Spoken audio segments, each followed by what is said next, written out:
ক্রিকেটের শতবর্ষের রেখায় অনেক বিন্দুর মাঝে লাল সবুজের তো ওই একটাই আমি যে স্থায়ী অমাবস্যার রাতের ওই জ্যোৎস্নার আলো, যে মৃদু হলেও অন্ধকারে পথ দেখিয়েছে বাংলাদেশের ক্রিকেটকে।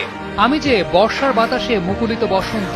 আমি ক্রিকেটের পংক্তিমালায় নতুন এক মাত্রা। আমার নাম সাকিব আল হাসান। আমি বাংলাদেশের ক্রিকেটের সূর্যোদয়। বাংলাদেশের ক্রিকেট যদি একটা কাব্যগ্রন্থ হয় তাহলে এর সনেট বা চতুর্দশপদী সাকিব আল হাসান।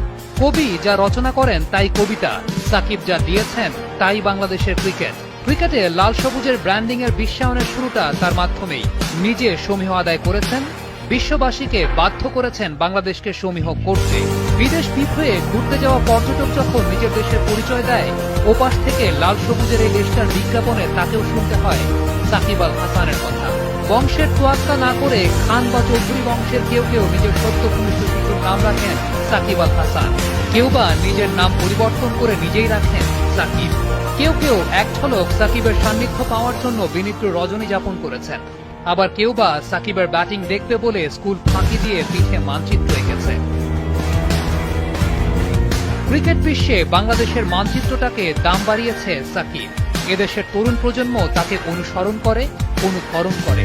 জীবনের শেষ দিন গুনতে থাকা বুড়ো দাদু নাতিকে মাথায় হাত দিয়ে আদর করে বলে, আমার নাতিটা যেন সাকিব আল হাসানের মতো হয়।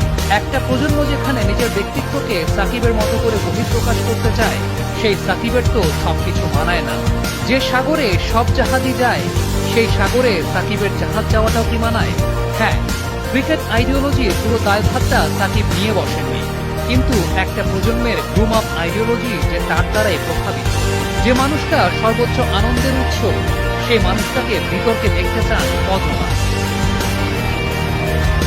ব্যাপারটা হয়তোবা সাকিব আল হাসান নিজেও বোঝেন দেখেই ফিরে এসেছেন।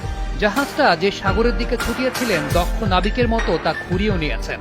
এই দেশে গর্ব করার মতো অনেক কিছুই আছে, সেই সাথে এই দেশে একটা সাকিব আল হাসানও আছে।